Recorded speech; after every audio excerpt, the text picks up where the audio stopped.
This week on Back to the Movies, we're talking Stardust. An ounce of bargaining, a pinch of trickery, a soupçon of intimidation, et voila, the perfect recipe for a towering reputation without ever having to spill one drop of blood. Ever tried to get bloodstains out of a silk shirt? Nightmare. We're going back to the movies. We're going back to the movies. We're going back to the movies. We're going back to the movies. Hell. What's up, everybody? Welcome to another episode of Back to the Movies, the silver screen time machine where we travel back to a specific year of cinema history and explore what made it special. This season, we're going back to 2007. I'm your host, Ben, and with me, as always, is my co-host, Nat McGee.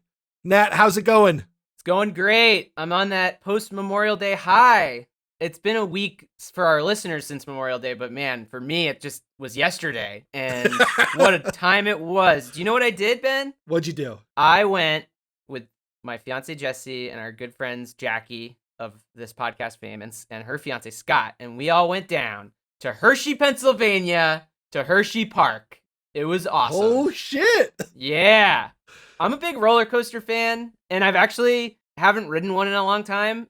So it was a great return to form. Brilliant. And I found out that there's like everything else in the world, there's a roller coaster subreddit and roller coaster freaks that are they're called like coasties. And man, it's just crazy that there's a fandom and acceptance for everything in the world now. It's unbelievable. Did you know about this? I did not. I do subscribe to the homemade roller coaster subreddit. You should check that one out if you haven't seen it. Homemade Backyard roller roller coaster. coasters.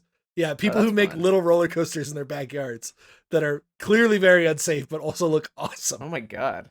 That sounds great. Wait, do you like riding real deal roller coasters though? I love roller coasters, although the last time I went to sort of a Hershey Park style park, King's Dominion in Virginia, we did like 3 coasters really fast when we first got in the park, and I got super sick. I'm not normally a motion sick no. guy, but I was like done for the whole You day. aged out? I'm worried that might be the case. That's my worst fear, but I gotta just keep going. I went on 7 throughout the day. I think I just It need was to so much pace fun. myself a little bit more because we really went like bam, bam, bam. There were no lines or anything because it was early in the morning. We hit them hard. It was so much fun though, and I ate a lot of candy too. I've never been to Hershey Park. Is it a good spot? It's great. It's great.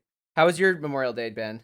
Great. It was a little rainy here yesterday, so didn't do anything special on Memorial Day itself, but tonight busted out the grill, had the most Hey. Vermont meal possible. Some local cheese stuffed pork sausage that we did Wow. with some grilled potatoes and some slices of Grafton 2-year cheddar and some Heady Topper to drink. Oh, Heady Topper. Did you cover it in THC oil as well, and then eat Ben and Jerry's? No, some spicy brown mustard, but it was, I will have Okay. Ben and Jerry's after we finish recording probably. So. Oh, a nice little treat for you after you record Stardust.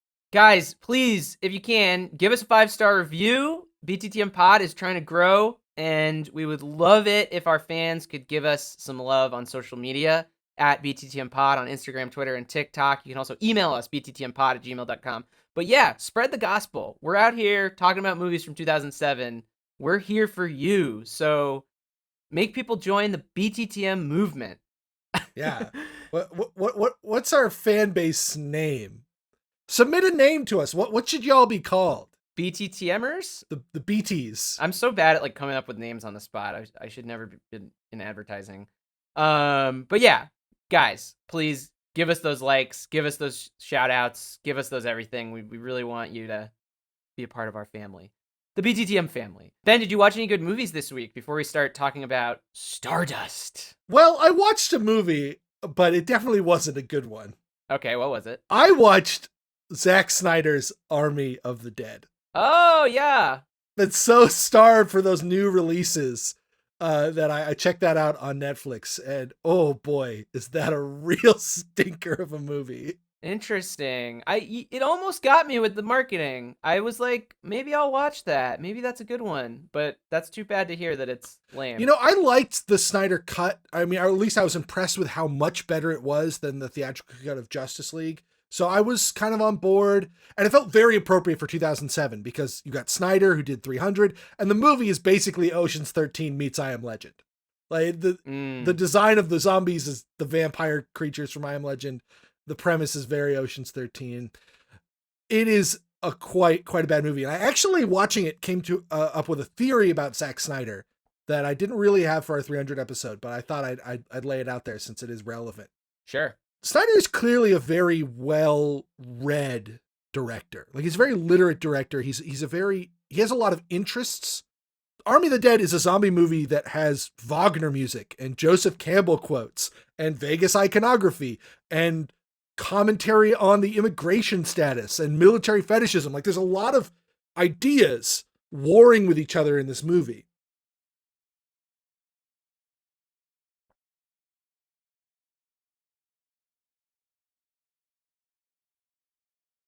So he's just taking all the pieces and putting them together. Right. It's sort of like a collage of things that Zack Snyder is interested in, but it doesn't mean anything. Okay. I can dig that. I mean, I haven't seen a lot of his movies, like especially the later ones, but I kind of agree with you, at least in terms of 300 and Watchmen. It's like all the good stuff, but it's not like synthesized properly together. He hasn't really figured out how it actually comes to mean something bigger. It actually makes a really interesting contrast with someone like Neil Gaiman, who's also a very referential storyteller. His stuff is filled with references to mythology and history, but he takes it and turns it into new ideas, has attitudes and opinions on it, presents it in new and interesting ways, doesn't just put it up there without thought or commentary. Gotcha.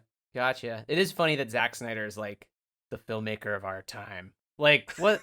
Really, guys? Come on. That guy. How about you, Nat? You watch something good? Yeah, I watched in our really crappy motel room that we got for super cheap to stay in Hershey, PA. All four of us watched the new Gerard Butler movie, speaking of Zack Snyder, called Greenland. The plot is that a comet is headed for Earth, and Gerard gets a text from the government saying, come over to the airplane, come to the airstrip now, we're going to evacuate you to Greenland. And he's got to like get his way to the plane. And it's pretty stupid, but we had a great time watching it. We were just shitting on it the whole time. Great. It was fun. It was basically like a nightmare, like travel scenario. It's like the worst plane ride possible, like fighting hordes of people that are freaking out about the comet coming, and like the army is running the flight, and there's a lot of like just like people having shit fits, like, I have to get on the plane, let me on the plane. And it was fun to watch. I had a great time. It was a pretty stupid movie though. Excellent. But I recommend enjoying it with friends if you can. Great. So with that, we're going to talk about this movie Stardust. Another Ben pick that we're covering. Ben, you like this movie a lot, right? I do. I really do. I recognize that it's a flawed film. Its execution leaves a lot to be desired, but I find so much charm in it, regardless of that it's one I'll proselytize for. It's one I'll recommend. I think it's one of the few bright spots of 2007 in like the commercial filmmaking milieu. Interesting. I had never seen it before I watched it last night, and we'll get into how I feel about it. I'm on pins and needles now. I don't want to bum you out. You hate this movie. I think the best I can hope for is another Nightbreed, and I'm expecting another Blue Steel. Yeah, I didn't like it that much. It's not my thing. It's unfortunately not my thing. That being said, I'm not gonna hate on it. I feel like that's no fun for me to just like be really down on the movie. Yeah, this movie doesn't deserve that. It's kind of punching down. No, it doesn't deserve that at all. And I can completely understand why people would be attracted to this movie. It's just not my thing, man. It is not my thing. And it's not done well enough for me to be converted over to it. Like, for me to be like, oh, I still like it anyway. Yeah, you kind of have to go more than halfway for this movie. Yeah, and I wasn't ready for that. If you're willing to take the hike, there's something there, but it is a hike. The director is Matthew Vaughn, and I've seen a couple of his movies, and like, I just don't really like Matthew Vaughn's style at all.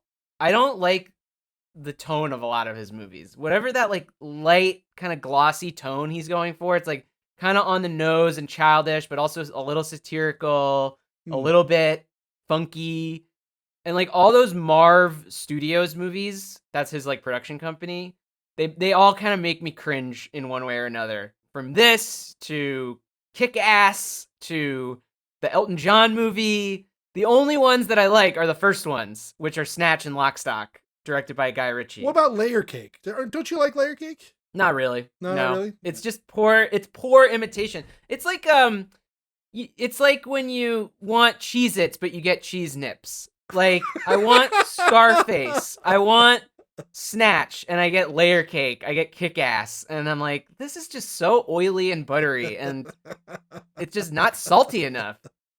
And they're trying to be this other thing. So yeah, I don't dig this guy. Sure. I've seen a lot of clips of Kingsman, and I've seen a lot of clips of X-Men First Class. Yeah. And like I just understand. I understand what those movies are like, Sure. and I'm just like not on board at all. And this movie's a little bit better in that regard because it's not the hard R rating. Like I can stomach it a little bit more when it's PG than when it's like they're cursing and they're talking about sex and stuff. Like I just get so turned off when it's the Matthew Vaughn style, like in Kingsman.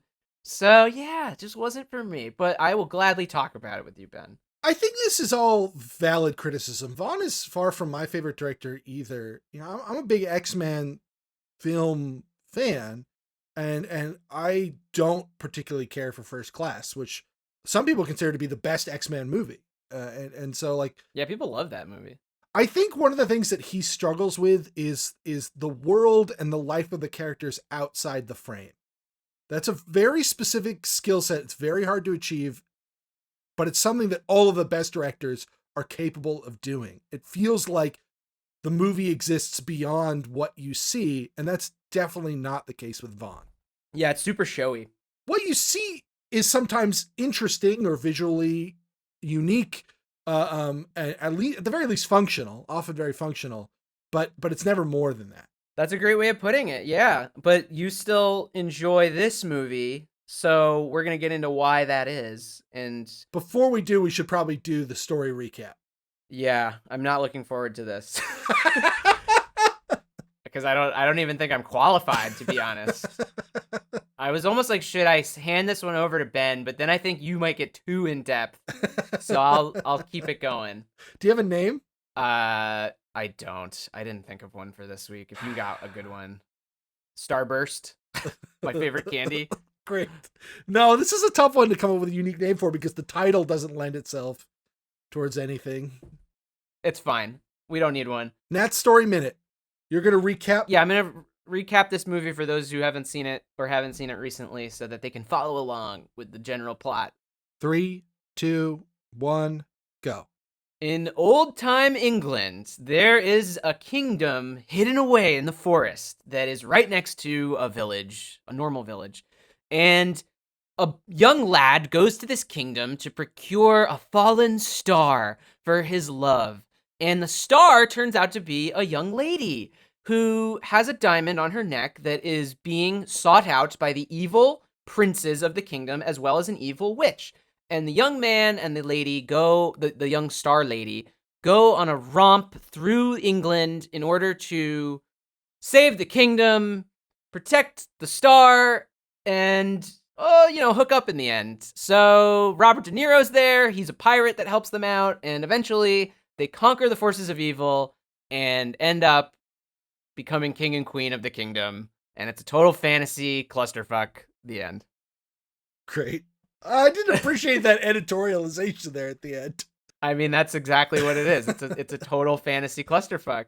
So if you want to know what it is I like about this movie, I think I can explain it in 2 words. And those 2 words are Neil Gaiman. Yeah. The nerdiest writer that I've never read a word of, who only the nerds appreciate, but has been very successful from what I've seen. Everyone's into this guy. So It's certainly he's a titan of nerddom. He's in the pantheon. So tell us about Neil Gaiman? Gaiman. Gaiman. Tell us about Neil Gaiman. For me, it started with comics. That's where his career starts pretty much anyway. He was a comics writer in the 80s, and he's part of this generation of comics writers who radically transformed the medium, who just pushed it so far forward in terms of what it can be. People like Alan Moore, people like Frank Miller, who did 300, Grant Morrison, Mike Mignola, just so many of these really revolutionary writers who took what was, you know, a cheap disposable medium largely aimed at kids and turned it into one of the richest forms of storytelling ever. Yeah. Without people like him, we wouldn't have things like Watchmen, like those legendary works. And so that's how I got to know Gaiman, was reading things like Sandman. But then in the 90s, he also started writing novels and became pretty well known for those as well. I was, when you said you hadn't read a word of his, I was a little surprised because I figured you probably would have read American Gods. It feels like everyone's read that. Not me, friend. Not me. It's just more of, it's like so all over the place. It doesn't really appeal to me at all. Maybe one day I'll get into it, but it's just too deep, crazy modern fantasy for me. Yeah, that isn't really your whole thing, your melange, your milieu. Not at all. Not at all. And it's very much mine. Like, I was a fantasy kid. I was obsessed with fantasy stories wherever I could find them. Don't get me wrong, I like some fantasy. I just find it very hard to like get deep into it. And I also find it very hard when like we're mixing fantasy with like more modern, edgy things. Like I just get like kind of weirded out by that. A lot of these guys were into that too. They were all about, you know, the secret world, the occult, the alternate history. They liked to ground their fantasy works in something akin to reality, which made them very distinct from like the high fantasy authors like Tolkien or C.S. Lewis, people like that who were writing effectively worlds apart.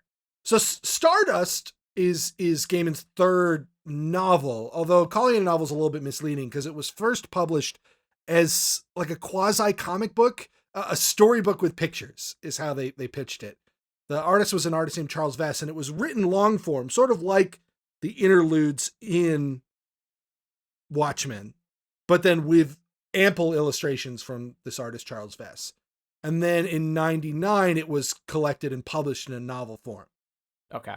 And it's interesting blending of his different styles of writing and the trajectory of his career, because he begins in comics and then moves to novels and now is working largely as this font of numerous TV and film adaptations. We've seen such an explosion in the past decade. You know, Stardust is one of the first, and then you've got Coraline, and then now you've got American Gods and Good Omens and Sandman on Netflix. And so it's become a lot more of his stuff getting adapted. He must be like really rich now, eh? I suspect so. Well, let's talk about Matthew Vaughn, the director. Sure. We kind of did a little bit already. Vaughn, we've already covered the basics. You know, he starts as a film producer. He's Guy Ritchie's producing partner. He produces films like Lock, Stock, and Snatch. And then in 2004, he directs Layer Cake, his directorial debut. And Stardust is only his second ever film. It also seems like a weird pick for him since all the films that he had produced and then the one he had directed had all been pretty grounded crime thrillers. And then here he is just stepping into the world of high fantasy. I wonder if he's a huge fan of Gaiman, or if he just was like taking a shot for a movie getting adapted. After the fact, his stuff has been very comics oriented, so I would not be surprised if he was a fan of Gaiman. Right, they also had like run into each other on previous work. You know, there was discussion of adapting Stardust a few years before it actually came together. I think they were probably circulating for each other for a while. I'm sure that Vaughn knew who he was just with his clear appreciation for the comics medium. I had no idea that Matthew Vaughn was so connected to Guy Ritchie, it's really funny to me, but it seems like they're not that connected anymore. It seems like Guy Ritchie went off and did his own thing. The most obvious point of comparison for this movie is definitely Princess Bride. Yeah. I just think that's such a more memorable movie. It's got memorable writing, like just lines that you'll remember forever, characters, and a story. And like I just feel like I forgot all of Stardust the minute I stopped watching it. It just like didn't grab me. And like it's like a combination of like, it's a really weird group of actors. It's quite a strange cast. Yeah, it just doesn't jive at all. I don't remember any specific lines or even like any real moments. It just like kind of all went over my It all went over my head. But I did want to say that I'm not opposed to this kind of fantasy thing because I like Princess Bride. And I also, when I was the age that I think would be best to watch a movie like Stardust, which was 10 years old. I can't believe that you were 17 and you saw this. I would have been like, fuck this shit. But when I was 10 years old, there was an NBC made-for-TV miniseries called The 10th Kingdom. Did you ever watch that one? I've never even heard of it. Oh my God. It was really cheap ass. It had Diane Wiest. It had Rutger Hauer. And it took place in this like weird fractured fairy tale world. It's basically like what would happen after the end of all the fairy tales. It takes place like 100 years after Snow White and Cinderella. And it also has people from New York City go through like a portal into this world. And it's very much the same thing of like this world of fairy tales and wonder and magic, but with like a very modern sensibility. And I was super into that. So Nice. I'm not Teflon here. I can be grabbed by these kinds of stories. I just think I need to be under the age of 12. With that, let's get into Stardust. The film begins with a prologue narrated by Ian McKellen. Cashing in on that post Lord of the Rings fantasy clout. Who's Battle of the Narrator? Who's a better narrator, the one here or the one in Perfume, which is exactly the same thing? I think Jonathan Hurt gets more interesting stuff to talk about in Perfume. I agree. The narration here is great in terms of like setting the fairy tale mood, and it displays some of Gaiman's trademark wit. You know, there's some fun stuff happening verbally, but it also is like completely superfluous. You could probably play the sequence without it and it would be fine. And certainly in the hands of a better filmmaker, a more visually adept filmmaker, you could do that. Yeah. Also 300, another movie we've covered, had a really bad narrator. Really bad. David Wenham.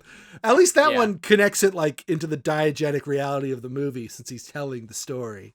I'm looking at our list right now of all the movies we've talked about, and so many of them have had some form of narration. That was one of our themes at one point. I forgot about that. Yeah. We'll have to add that at the end of the episode. Voiceover narration. It's crazy. They so rely on that. It's ridiculous.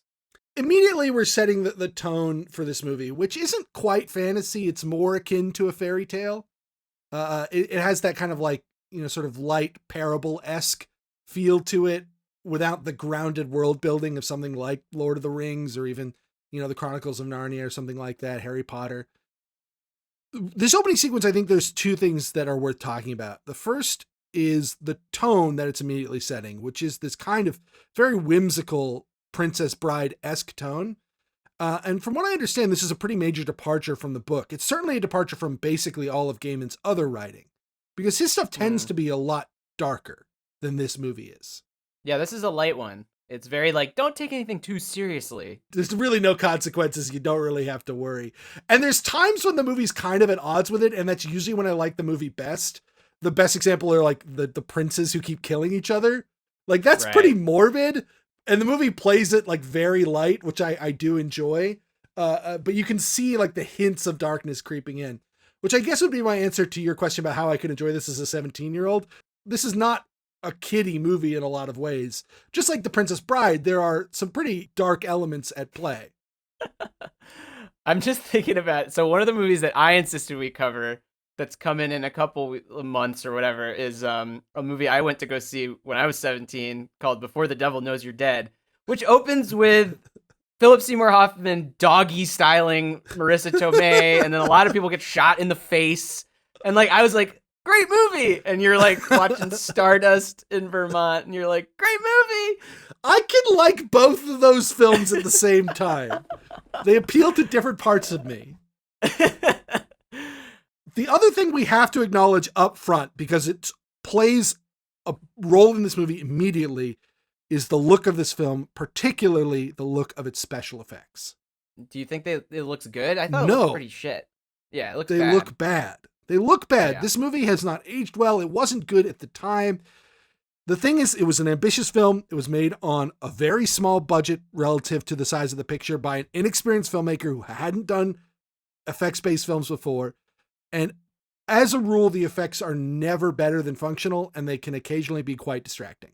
It's just something you'll have to like know. Yeah, in the opening, there's like a little two-headed eagle that looked so fake. It was ridiculously bad in like a bird cage.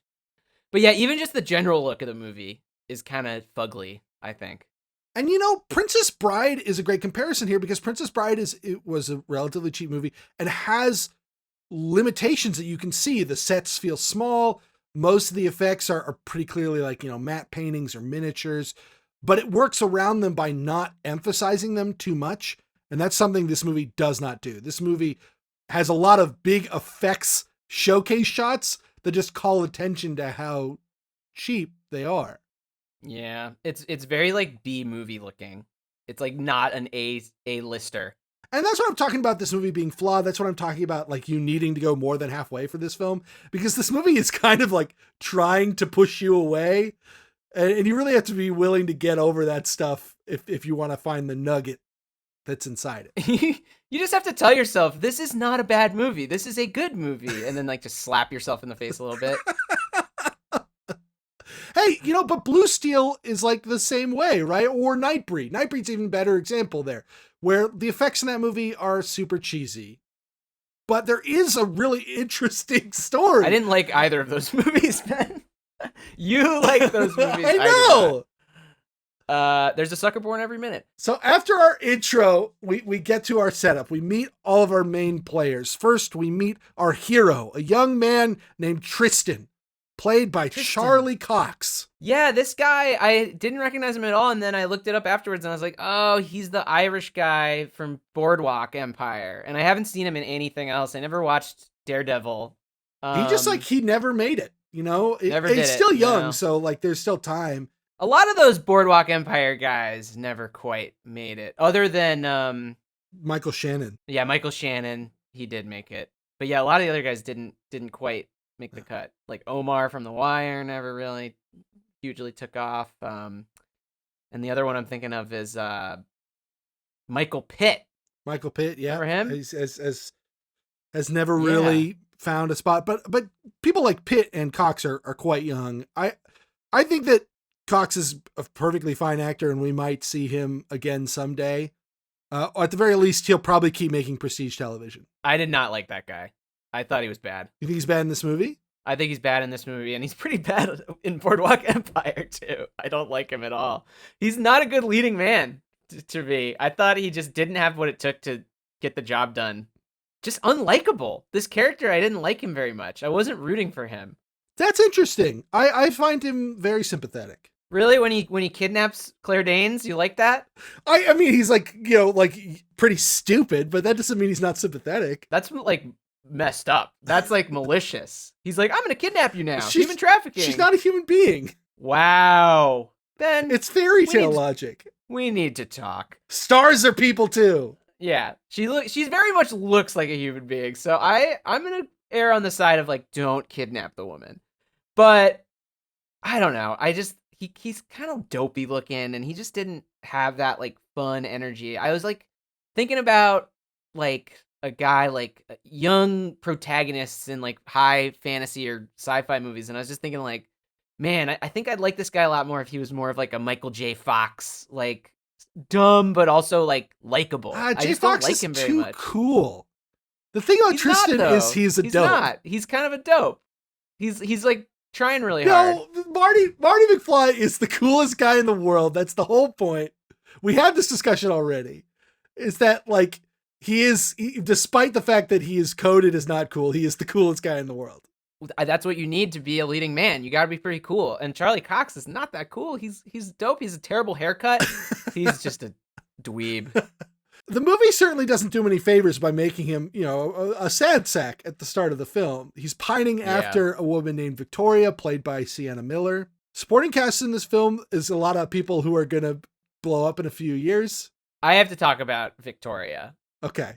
The least convincing Victorian era lady I've ever seen in a movie. She looks like a California surfer girl. She's got like sandy hair that's like kind of messy. She does not fit in the world of the movie where she's supposed to be this like upper class Victorian girl. It's just like they took her out of Maxim magazine and put her in a corset and a dress, and they were like, okay, now you're Victorian. It was so unconvincing. And that's sort of what I'm talking about, like Vaughn's lack of, of the world not existing seemingly beyond the camera. Yeah, dude, it was bad. To that point also, like, she isn't super upper class. She's upper class for their little town of Wall. They make that point later when she's like, you went all the way to Ipswich. Why does she look like she just came off the set of Point Break? Because Matthew Vaughn is overwhelmed by this material. I already said that. I don't know. It took me right out of it that she looked like that. So then there's also Henry Cavill, also an actor that like I don't really like. I haven't seen most of the movies that he's in, so I can't really speak to like his vibe. I don't know. What I was saying earlier is like this movie is a weird collection of actors I just don't have any type of real relationship with, obviously other than Robert De Niro. So like I just like can't really connect with a lot of it. Yeah, I guess I hear what you're saying there.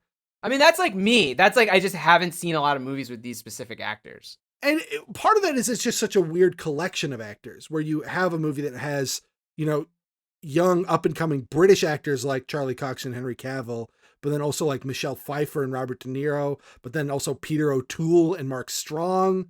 It's like so strange. You're drawing from a lot of different sources here. Claire Danes as the female lead feels like a weird match for Charlie Cox, because she's a big established star at this time, but he's an unknown.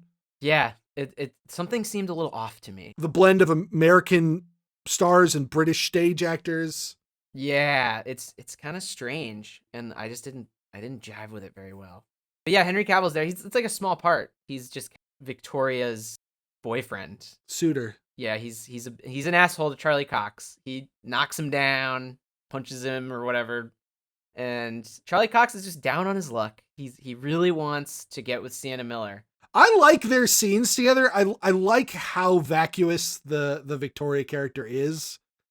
It's just like it's maximalized screenwriting in the same way that like Juno scenes are, where nothing is wasted in making her like absolutely detestable, and makes Tristan's pining over her, all the more woebegone, where you're like, just dude, she sucks. Yeah, it's kind of why I hated him a little bit. I'm like, why is this guy so into this girl? She's terrible. Oh, we've all been there. That's true, but I don't have to root for a film version of myself. I really liked the wall guard. That was funny. There's a wall protecting the normal village from the magic village, and there's like a really old man who protects the hole in the wall. And there's a great set of scenes where first Tristan's father tricks the old man and just runs past him. And then 20 years later, Tristan tries the exact same trick, but the old man has like learned ridiculous kung fu. He just knows exactly how to block Tristan and like jumps over the wall, does a backflip, and just completely defends the wall 100%. And it was really unexpected and really funny. I laughed out loud because it was so well deployed. This movie has good moments of unexpected humor. Yeah. A great example of that are the princes who we meet shortly. We are introduced to our dying king, played by Peter O'Toole, and we learn that he has 3 remaining sons of 7 who are all in line for the throne. And one of them's Rupert Everett, who's the voice of Prince Charming in Shrek. And he comes in, and the score is all heroic, and he's ready to claim his kingdom, and then he just gets pushed out the window and dies. Yeah, and he comes back as a ghost. That's like the big joke, is that they come back as ghosts. All the dead princes are ghosts that have been horrifically maimed and deformed. There's a burned one and a frozen one, and one with an axe in his head. Pretty funny stuff. Pretty cute. I really like the princes. This is like my favorite part of the movie is their whole interplay, the constant double crosses, the poisoning scene. I liked it when one of them got his throat slit and he had blue blood. That was interesting. And then he's naked in the afterlife because he died naked. We didn't talk about Michelle Pfeiffer yet. She's a witch. True. The other group that we're setting up at the same time are the witches. They're all united by this same quest, which is that when the king dies, he sends out a gem that can only be restored by royal blood and will indicate who is the heir to the throne. And he sends it out magically into the heavens where it hits a star and causes the star to fall to earth. Right. And it's on her necklace. Right. She finds it and she puts it on. Tristan swears that he'll collect the falling star to prove his love to Victoria. And meanwhile, we meet our other primary antagonists, the witches, who want to find the star so they can cut out and eat her heart for eternal youth. Yeah, everybody wants the star. And it's Michelle Pfeiffer as a witch playing a pretty, must be kind of crazy, because we know that there's a really bad problem in the industry where actresses age out of roles. And it must have been kind of weird for Michelle Pfeiffer to do this role where she gets older and older. It's almost like a commentary on itself, because she's in her late 40s when she films this movie. And it's just crazy that the world in which she inhabits, this Hollywood world where people can't get roles because they get too old for certain roles, and all of a sudden they're the grandma, and here she is looking absolutely stunning, but also having to kind of be self-referentially spending more than half the movie in old age makeup. Yeah, and also just the fact that whenever she uses magic, it ages her a little bit, and it's kind of it's really cool. It's a cool idea, but I was kind of grappling with the reality that is Hollywood. It's fucking crazy. This movie's got layers, man. It's got stuff going on. I remember when this movie came out that Pfeiffer was a big selling point. She had taken a pretty long break. Her last live action film was White Oleander in 2002. So it'd been 5 years since she had been in a live action film. And 2007 was a pretty big one for her because she had major supporting roles in this film, in Hairspray, and then there was an Amy Heckerling rom-com called I Could Never Be Your Woman that she was the lead in. And all of them were really banking on the Michelle Pfeiffer involvement. She's back. She does that reasonably often. I feel like she has always been very good at deploying her star power in that way. I remember they did that again when she was in another movie with De Niro on HBO, The Wizard of Lies. She played Madoff's wife, and that she hadn't been in a movie in a couple of years, and it's she's back. The Ant-Man sequel pulled the same thing, where it's they got Michelle Pfeiffer out of retirement basically to be in this movie. She's probably the best part of this movie. She's great. In my eyes. She's pretty good. She's doing her thing. She's likable as a villain, and I enjoyed her the most out of everyone. She's having a lot of fun. It's a very broad performance, but it's right in line with the tone of the film, and just absolutely works. Yeah. After we meet all of our players, we get our first chunk of the movie, which is this kind of race to the star. Tristan uses a magic candle, a Babylon candle, to get teleported there instantly, while Michelle Pfeiffer and the princes, primarily Mark Strong as Prince Septimus, race to try and recover her as well. Yeah, they're all coming for that star. And we haven't really talked about Claire Danes. She's the leading lady of this movie, the fallen star. It was kind of funny that she's American playing a Brit. That doesn't happen too often, and she's doing it here. It's a tough ask, I think. The Brits are so good at playing Americans that when we got to go backwards, it's kind of crazy.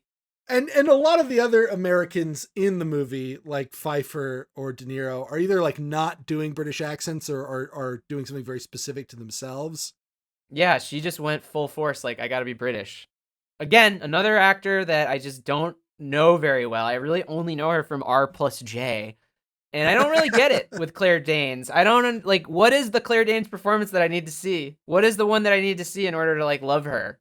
Because, I feel once again, I think I would have liked this movie a lot more if I had enjoyed this specific performance. But Claire Danes just did not get the job done for me. Her and Charlie together, it just didn't do it. I'm absolutely with you. I think they get better as the movie goes on, but these early scenes of them bickering are pretty wearing. Yeah. Danes is also an actress that I have just never been wild about either. But, she just consistently got work. Nothing really interesting happening in the 2000s for her. She's just working the whole time. Good for her. Good for her. I do love R+J. I don't love her in it, but I love that movie. It's a good one. The other thing that we get in this sequence is lots of sweeping helicopter shots of the Scottish Highlands. A lot of those. This movie has a lot of really great location photography. It sort of reminds me of a precursor to something like Game of Thrones, which would get so much production value out of just going and shooting in these really desolate and beautiful locations. Yeah. But you can also feel the compromises that this movie is making, where its budget is being stretched between doing these location shots, doing the special effects shots, having this big cast of established names, having these elaborate sets.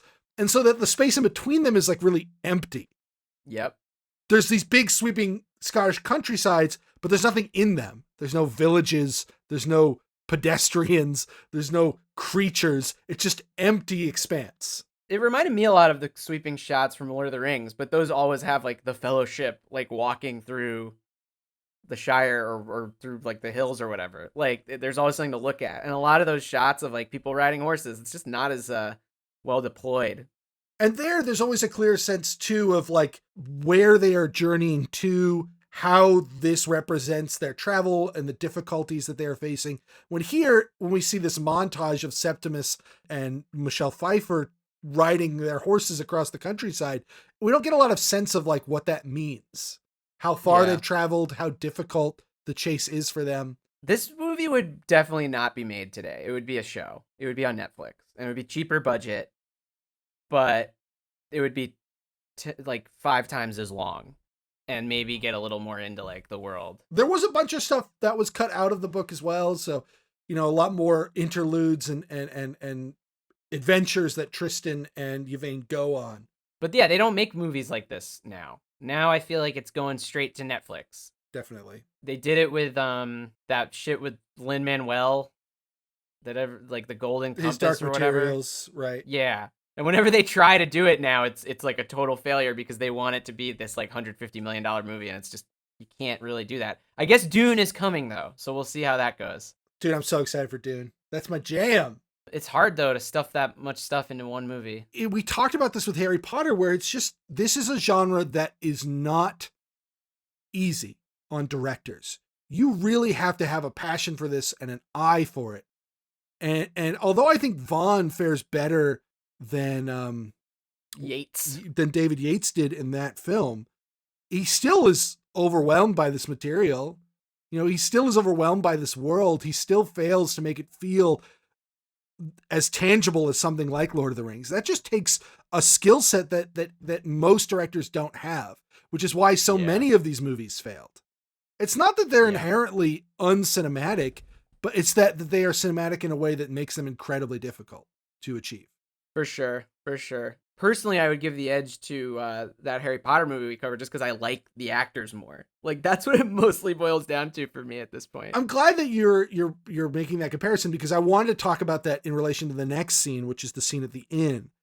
Michelle Pfeiffer lays a trap for Yvain, the star, and she makes a fake inn and tries to ensnare her and kill her inside it. And we get our, extended scene of multiple action, magic, lots of stuff sort of like what's happening in Harry Potter, world building, all of that is sort of colliding here in the inn. And I think you can really feel the strengths and weaknesses of both franchises in comparing this style of fantasy to that style. We talked about in Harry Potter, that one really struggled with conceiving of a fantasy world that felt fantastic. And this one really struggles with executing a fantasy world that feels fantastic. Yeah. The conception is there. We have this rich mythology with the stars and the Babylon candles and the way magic works and the ghosts and everything that's colliding here and the unicorn. But in execution, it still doesn't feel magical. Why do you like this movie so much? We've like agreed on everything. Well, because I find the concepts engaging enough on their own that my imagination can do some of the work for the movie. Man, it sounds like you should just read the book and be done with this shit. I'm sure I would love the book, but I also love Jason Fleming as Primus, the oldest prince, dying, in the tub and then joining his ghost brothers. And I like the goat that's been turned into a man, but is still a goat. Like, that's all funny. It's a great idea, great fantasy idea, and it's executed just well enough that it doesn't like fall apart for me. Like, I can imagine a better version of it, but at least what I got has all of that fundamental DNA that's so fun and inventive and imaginative and exciting to me. I feel ya. Yeah, I got you. I mean, I'm still gonna fail this movie. It's not passing the 11th grade here, but you're like the nice, cool teacher who's like, no, he understands. He knows what he's doing. He just couldn't get quite off the ground. I'm like, yeah. Or it's like I'm like the FAA. I'm like, this plane is not flying. And you're like, no, it went off the ground. But I'm like, look, he made it out of balsa wood. Like, it's really impressive. Like, yeah, it's not passenger ready. Fail. Speaking of, can we get into what I'm sure is going to be the most divisive conversation of the evening? Sure. After the inn, our heroes escape by candle once again and are picked up in the sky by sky pirates. And who is the captain of the sky pirate vessel? Bobby De Niro. Yeah, Robert De Niro. I remember seeing this trailer and like making fun of it. I was like, what the fuck is he doing now? Jesus Christ. Because I think this was marketed as like a kid's movie. This was like Spy Kids situation. It was marketed much more Lord of the Rings. Like they were this is big, I don't know. Epic fantasy. Something in my head was like, oh God, it's Robert De Niro is in this like really bad kids movie. But maybe I just saw like a bad TV spot or something. I don't know. That's just how I remembered it. Maybe it was just the poster. The poster's really bad. Like Pacino, which we talked about last week, this is coming at a real nadir for De Niro's career. He made more movies than Pacino did in the 2000s, but they were not good movies. I literally am going to list every movie he was in from 2001 until this film comes out in 2007, and it is a travesty. As far as I'm concerned, his last great movie before this is The Score in 2001, the Frank Oz movie, which is pretty good. It's not like genius, but it's good. What do you feel about Meet the Parents? Meet the Parents is before that. Okay. I think that's a great one. Meet the Parents, he's great in Meet the Parents. The movie, I think, is pretty good, and he's the best part of it. But The Score comes after that, and then after The Score, between that and Stardust, he has Showtime, an insufferable buddy cop movie with Eddie Murphy, City by the Sea, a forgettable thriller, Analyze That, a tired sequel, Godsend, a forgettable thriller, Shark Tale, where he's doing just some animation stunt casting, Meet the Fockers, which is a really tired sequel, The Bridge of San Luis Rey, which is a super dull prestige picture, Hide and Seek, another forgettable thriller, The Good Shepherd, another dull prestige picture, and Arthur and the Invisibles, another animation stunt casting. Literally none of those movies have stood the last 13 years as a test of time. I kind of like The Good Shepherd, but even I recognize that like these are garbage movies. This is like peak Tribeca Film Festival, like when he was just like, I'm just doing real estate and I just do these movies to get more money. Like he's just like, I don't really care. Because he became like a real estate magnate. Yeah, it was just like, he just acted for the paychecks at this point, it seemed like. You know what his best piece was during this time? His American Express commercial. Do you remember that? When he says, my East, my West Side. And it's like this epic New York black and white Tribeca Film Festival. It was so good. I think that's his best work in like 2004. That's a real testament to arguably the greatest actor of his generation. Just in this period of 01 to 07. Also, Wes Anderson did a really good one. Those were great ads. Some of the best ads ever. Those American Express 2000. I agree. They particularly spoke to cinephiles, which was a really weird market for them to try and corner. Yeah, it's like that and Rolex with those weird Martin Scorsese commercials on like the back of magazines, or like James Cameron. It's like just him sitting there with a Rolex, and you're like, if I get a Rolex, I'll be a famous director, right?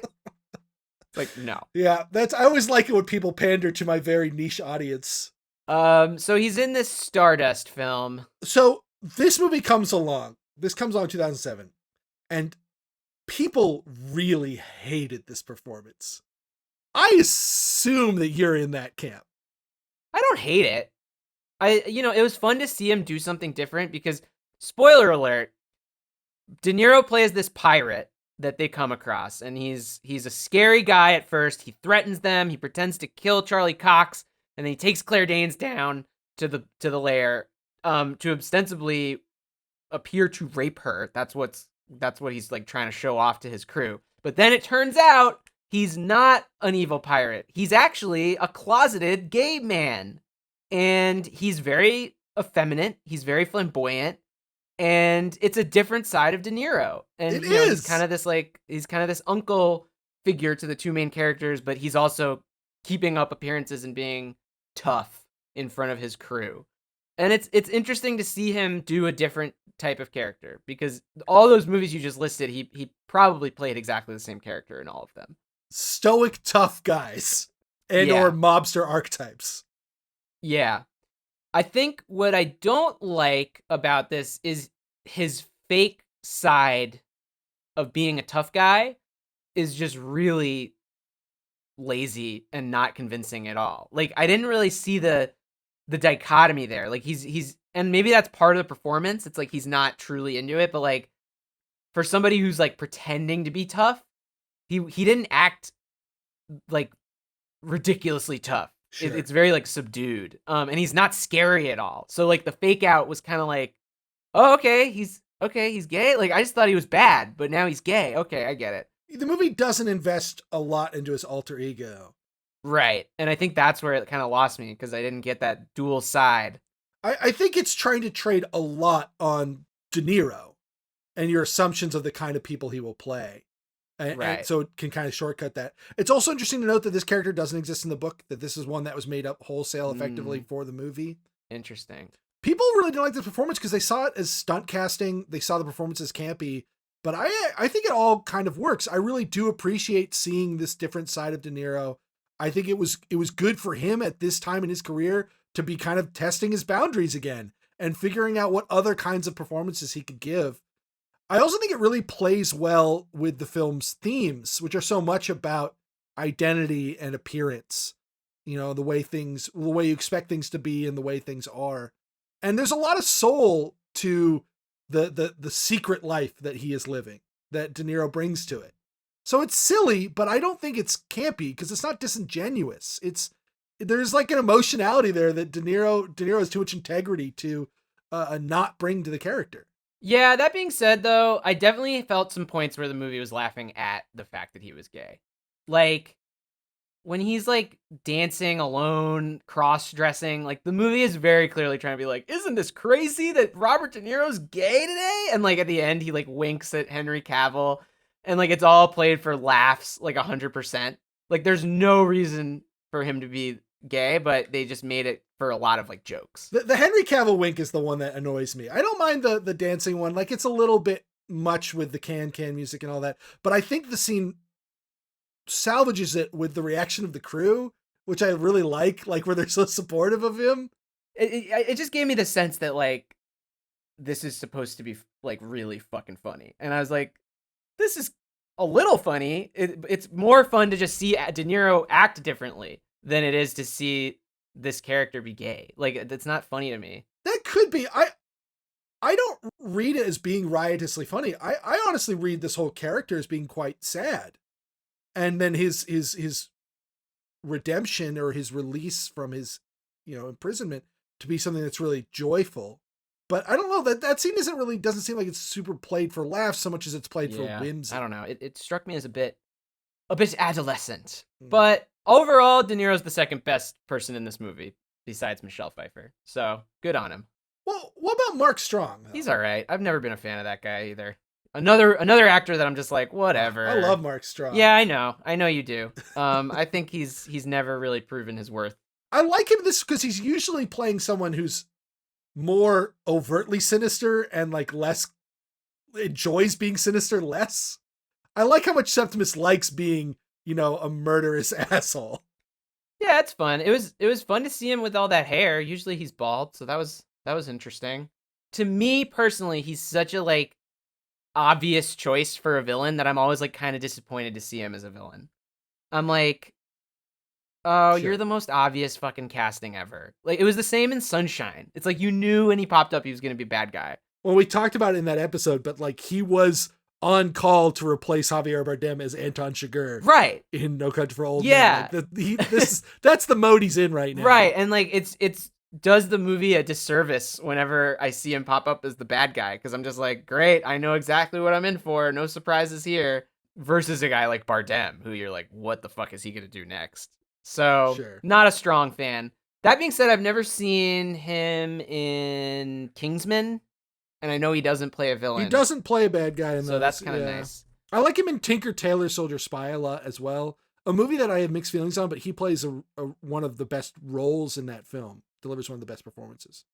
He was fine in this movie, though. And I can't be that mad about it because this is one of the first big movies he's in. right? As like a major This is villain. right as he's starting to break out So and get typecasted as the villainous roles. And the prince isn't, he kind of vacillates between being like an evil ally to being an outright villain. yeah, Ultimately, he and Tristan team up to fight the witches. a little bit. And so he doesn't actually like kind of fulfill his villainous role. Well, yeah, but he's a total villain. He murders so many innocent people. But so do all the princes, like the king laughs at his sons being murdered. Like that's this weird fucked up kingdom. Well, the one prince was okay. The guy at the inn he seemed pretty decent. Maybe. He was okay. I was always a little suspect. The bishop says that he would be good and fair, but he seems like way too cool about everyone dying so that he can become king. He's bragging about the size of his dick when he's in the bath. He's not a great guy, but he's at least not like a murderer. Like he does not just like killing everyone. Right. Can we talk about Ricky Gervais? Another strike against this film. Oh God. Also featured heavily in the trailers. He's in like 2 minutes of the movie. And they were like, they put all 2 minutes of it in the trailers. Don't get me wrong. I have an appetite for Ricky. I'm a huge fan of Original Office. And I actually do think he's a pretty funny guy. And I love to see him pop up, but not in this movie. It is not doing this movie any favors to have him come in as the classic Ricky Gervais cameo. Basically like improvising all his lines, it seems like. He has my least favorite hat I've ever seen in a movie. It's the worst hat ever. It's like a furry cowboy hat, and it's the ugliest hat in the world. And the fact that it's on Ricky Gervais' head of all people just makes it that much worse.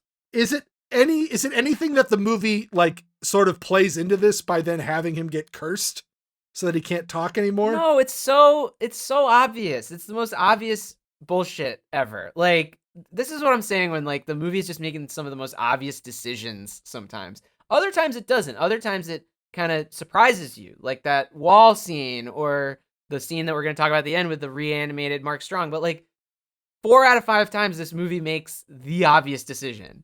And that's what kind of turns me off about it. This feels like sort of a petty complaint to me because he's in so little of the movie. You could cut the Ricky Gervais scenes and basically lose nothing. Well, yeah, that's a great idea. They should have done that when they edited the film and not left them in. That's a major part of editing. I'll make a Topher Grace style fan cut. Please, by all means. Like when you say something like that, like, oh, they could have just cut it out. It's like, then why didn't they? Because they made a bad decision. Again, the movie is flawed, but that doesn't mean like that. There's a difference between something that like is excisable and therefore inoffensive, and something that is like a fundamental flaw with the film. You're very wrong about that. Every moment counts. If you make a conscious decision to include annoying Ricky Gervais in the worst hat ever, it is not petty for me to complain about it. You've made a statement. This is now a Ricky Gervais film. He's in it forever. So even though it's only 2 minutes, it lasts a lifetime. You can't argue that that's inconsequential. It's there. It's also like very clearly an homage to Billy Crystal in Princess Bride. From the stunt casting to the colorful nature of the character. They did both host the Oscars, right? Or I guess Ricky Gervais never hosted. One of them hosted the Oscars, the other hosted the Golden Globes. There you go. And it's a real indication of the relative strengths of the films, because obviously Billy Crystal is a comic genius. That scene is one of the funniest scenes in The Princess Bride, and this is none of that. But that's the energy that they're going for. Right. Let's keep going. There's a lot of business here. Things start to accelerate pretty quickly. After kind of a slow start, once we get to the pirates, they carry them almost all the way back to the wall.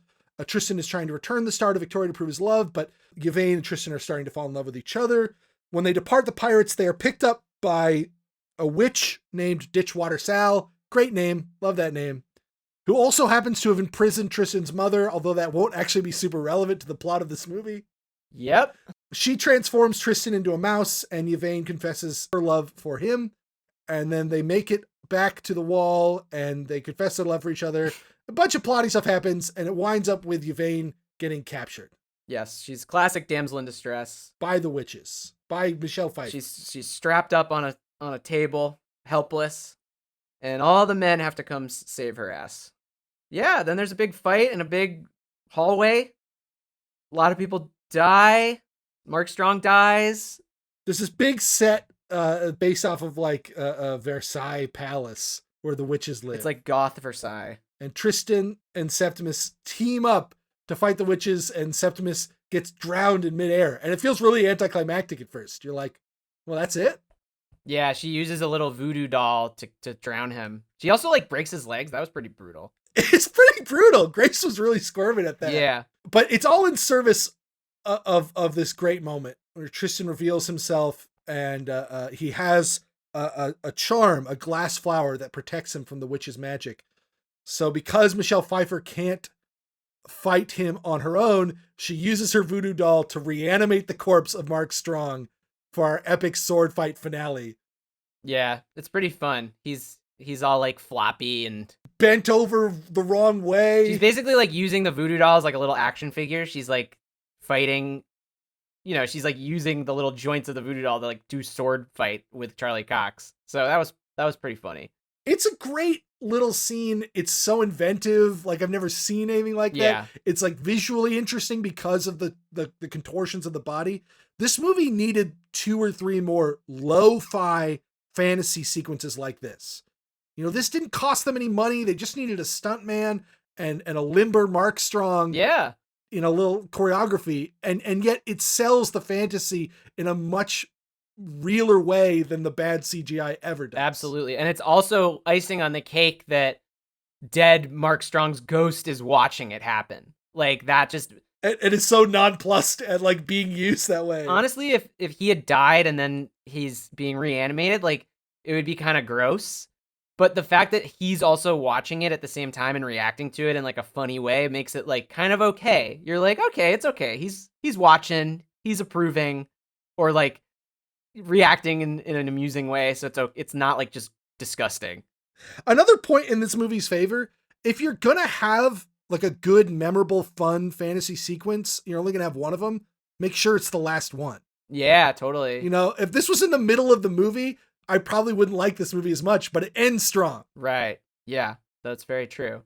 And then of course they have they always do this in these movies. The girl ultimately is the powerful thing because of just like some shit that she has on her body. It's just like Fifth Element. It's just like tons of other movies. It was love all along. Right. She needed her heart to be full so that she could glow, and her glow was strong enough to Ark of the Covenant Michelle Pfeiffer. Yeah. It made me puke a little bit, just like how fucking cliche and just kind of like we're so beyond that at this point, I think. I think we've moved on from this like in a certain way, like Transformers is a more progressive movie because Megan Fox was like doing shit at the end of that movie. She like drove a car. She's the real hero of the final fight. And meanwhile, we got Claire Danes like tied down to a strap down, and then by no actions of her own, it's just like her heart meter filled up, and that's when she killed Michelle Pfeiffer. She didn't. It's so fucking the patriarchy, man. It's the patriarchy. It's gross. It also feels quite poorly explained because although her glow has been part of the movie, it has never been, weaponized. Yeah. It probably would have been good for us to understand that she could do that prior to this exact moment, because it does kind of cheapen the finale a little bit. Yeah, and then they're king and queen, because it turns out he's the son of the heir, and it's like they are now on the throne, right. And there's like a big Tristan's throne mom room. was the king's daughter. Yeah. And so he is now the last male heir and becomes king of Stormhold. Good for him. Good for him. He's going to be a great king. De Niro makes a pass at Henry Cavill, and Sienna Miller's really affronted by it. Yep. And then it's like they lived happily ever after. And then the weird song plays. Did not fit at all. Like a weird pop song played. I was just like, what the fuck is this movie trying to do here? Dude, this was still the era of weird pop songs. We got Linkin Park at the end, Transformers. Yeah. The one that I always forget about until I rewatch it is Thor. Thor ends with the weirdest fucking pop song over the credits. Yeah, man. It's just a bad move. It's such because you compare it to like Pirates of the Caribbean, the first one, which ended with like the epic score, and you're just so amped up to just put in some shitty song is such a bad move with like these fantasy movies. I don't know. I'm sort of nostalgic for it though. I hope that comes back. I think you're nostalgic for a lot of parts of this movie. Well, that's fair. I agree that this song is bad, But I also was like mildly amused to listen to it and kind of annoyed when Netflix auto-played the next thing. Oh, I shut the movie off before that even happened. I saw like 2 title cards and I was like, great, done. I can talk about it now. Ben made me watch another fucking stupid-ass movie. Yeah, I might have to get revenge. I'm cooking up some things, actually. Good luck, Chuck. I have like a get-out-of-jail-free card for You've like used it now. 3 seasons. We did this. None of these movies were anywhere we near did as Lust bad Caution. as that. Those 2 added up give me 1 good luck, Chuck. That's insane. So, yeah. Overall, it's cool that this movie exists. Like I like that they made a movie like this in 2007. It's somehow like a much more innocent time. It's before like Game of Thrones kind of ruined fantasy in a way, because now any and all fantasy has to be like an epic 10-season TV show. So it's cool that it exists. I just it's so fizzly for me. And I don't even think I would have liked this movie very much if I had seen it when I was a teen. But I'm glad you enjoy it. It's good that you have joy in your life. And I don't begrudge anyone for liking it. And to be fair, like I'm a target audience. I'm a sucker for this kind of thing. Fantasy is such an underserved film genre, particularly these days. You know, in the early days, and I mean, I'm talking like early days, silent cinema and golden age, you would get fascinating fantasy films because people were so enamored with using film technology to present visions that people had never seen before. And then in the 80s, you get like, you know, Crawl and Dragon Slayer and Labyrinth, you know, and there's some nice stuff there. By the time you get to the 2000s, it's become so franchise driven that when you do get fantasy, it is unimaginative, uninspired, dull. The best you can hope for is Harry Potter. And most of it is Seventh Son and whatever other teen fantasy garbage is being adapted. And so I'm jealously guarding films like this. You know, I'm starving for them. and yeah, I wish this movie were better, but I'm so grateful that it's as good as it is. I just wish Matthew Vaughn hadn't been the director. I really feel like that guy. There's a world I feel where like he kind of sucks. where Alfonso Cuarón directs this movie, or you know, I don't know who. I don't know. Yeah, and you know, Henry Selick does it as a live action movie. He did the Best Gaiman adaptation, so I'm trying to think of who would be a good fit for this. But like I said, you know, fantasy is such a tough genre. There are so few people who I'd consider qualified to even try this. Yeah. Let's talk legacy. Box office. This film had a budget of $70 million, which is very low for a movie this grand in scope and about this subject matter. By contrast, you know, Harry Potter was $200 million. Right. Yeah, it's on a pretty even playing field with that Harry Potter and the Order of the Phoenix. The quality of the effects are better in Harry Potter, but the actual, like, the imagination behind them, clearly not. Yeah, that's very true. It opened August 10th. It was originally slated for a March release, but it had some positive test screenings, and so they pushed it back into the summer. Oh, wow. It's a hot summer, too. There's a lot of movies coming out. It was a hot summer, and it was probably not the best move as far as this film was concerned. It wound up opening in 4th place, lost out to Rush Hour 3, which is another threequel that we aren't covering this year. Thank God. Thank God. Yeah. Fuck that. Bourne Ultimatum and The Simpsons with $9 million. Okay, so not a smash. Not a smash. Goes on to gross $38.6 million domestic, so kind of a bomb. But $137 million worldwide, including $31 million in the UK, which is a high UK gross. Well, it did have a lot of English shit in it. It did. Vaughn, you know, is an English filmmaker. It was made, you know, on location in the UK. It has a bunch of British actors. Let's talk themes. All right, I got a couple. You know, we've got characters who want to escape their lives. Sort of fits in with our nobody wants to be in 2007 idea. No, that one it's very specific to 2007 for me. Okay, so it can't be set in 1897. No, it's got to be like the fact that 2007, literally that year in particular, sucks. I still think as a thematic through line, there are still traces of that even here. Likewise, institutional corruption. You know, we've got this royal family that's literally made up of murderers. Yeah, it's a very corrupt institution. But the two I really want to talk about are two smaller ones. They aren't, you know, major themes that we've seen often, but they have popped up now and then. The first is the secret birthright. I think this sort of fits into the fun conspiracy idea, or it's at least tangentially related. It's been in movies like Harry Potter and Transformers and Shrek the Third. And it's going to become really prevalent in the coming years as young adult fiction becomes more popular in the post-Harry Potter world. Yeah, and I also think that for the secret world, the whole thing with the wall is very much that. It's like, what's behind this wall? It's like a shitty field, but actually there's a whole kingdom over there. So that totally fits in.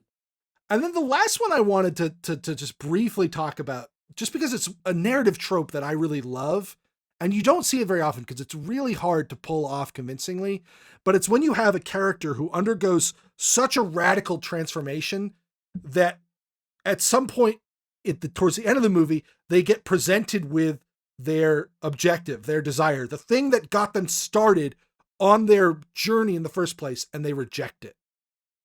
It happens in this movie when Tristan is, basically has Victoria after he has recovered Yvain and gone back over the wall and gone through this transformation and rejects her. It was also in Lust Caution, and I don't think I talked about that in the episode, but I love that trope so much. I find that so moving that they would be in that position when the spy in that, has the opportunity to fulfill her romantic desire for the director, but has gone through such trauma that that's no longer something she even desires anymore. Right. Yeah, that's a good one. It's hard to do that because characters need spines. They can wind up feeling wishy-washy or ephemeral if you can't sell the transformation. Yeah. The one other one that I thought maybe works, maybe you can help me do some mental gymnastics, was like the idea of like immortality being a thing in a lot of these movies. Like it was in Pirates 3. It was kind of in Perfume a little bit. It seems like that's sort of a thing people are after in a lot of these. And, you can extend it to like just general power, but definitely seen a lot of immortality. And it's Harry Potter all over. Yeah. So we should keep an eye on that one. That's what is it about 2007 that would make that sort of prevalent as like the forbidden fruit of 2007? Maybe it's, rising awareness of medical technology and the genome and the ability for us to extend our lives. Yeah, or maybe it's just sick power fantasy. It's like the easiest power fantasy to go on. It's never a good thing in these movies. That is true. It's always something the bad guys want or that the good guys want but shouldn't want. Right. We'll see if it pops up again. It's very interesting. But that's it for Stardust. I'm sorry I'm a little sour on it, but I can't lie to my fans. I gotta tell them what's up. I hadn't seen the movie in a few years, and I was rewatching it last night. And as I was watching it, I'm like, Nat's really not going to like this movie. I probably shouldn't have pushed for it so hard. I hope that somebody listens to this episode and tries out the film who hasn't seen it before and finds something there. Because as lukewarm as my defense may have felt at some points, I really do think that this movie is a rare exception in a genre full of mediocrity. That there is something there that for an underserved audience that you're not going to find many other places. And so it's worth seeking out if it sounds like the kind of thing that appeals to you. Yes. And it's great that we did it because now I have ammo to pick another movie. Leverage. I was thinking, what if we did Norbit? What do you think about that? You're a son of a bitch. I'm just saying, man, the most fun I've had doing this show was when we did Good Luck Chuck. All as I'm saying. It was the best. I'll find one. Next week, we're going to be covering a 2007 classic. Or maybe a forgotten classic. I don't know. Classic? It's called I Am Legend. It stars one William Smith. Nat, forget Norbit. This is your Stardust here. We should not even be talking about this fucking movie. Well, no, it's a very important one because it was like one of the most hyped movies of the year, so we got to cover it. It was huge. So many people saw that movie, and like it was so marketed. So it's very important to the year. 99% of them have no memory of it. Oh yeah, if myself told included. them the name of this movie, they'd be like, "That's not a movie. I didn't see that. That's not a real thing." That's so not true. But whatever helps you sleep tonight.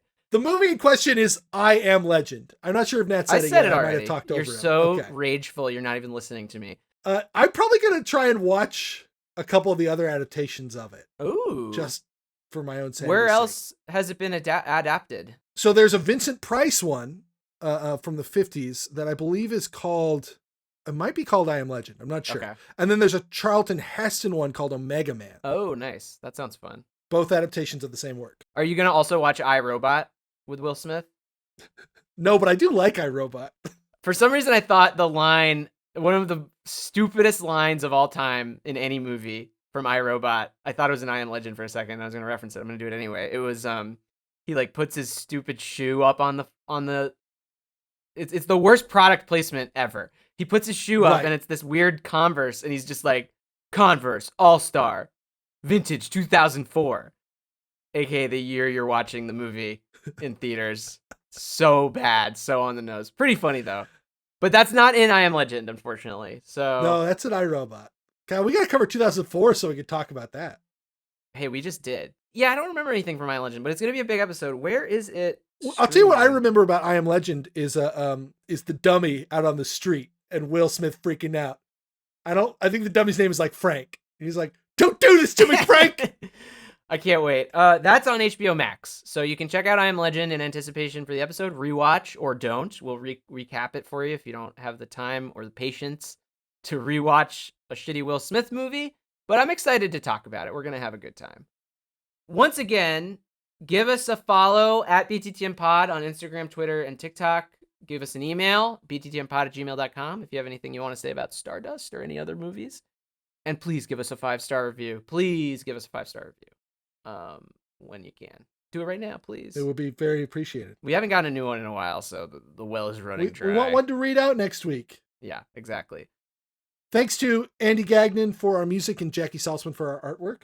Yeah, and we'll see you next week when we do I Am Legend. For Back to the Movies, I am Nat. And I'm Ben. And we'll see you next week when we go back to the movies. When we go to the abandoned New York City. The zombies in Army of the Dead are so much like the weird vampire zombies in I Am Legend, down to like the romantic longing between the primary male vampire and the primary female vampire who is captured by the good guys. Is Army of the Dead that Zack Snyder movie? Yes. Lifted plot points wholesale. Ugh. Fucking A.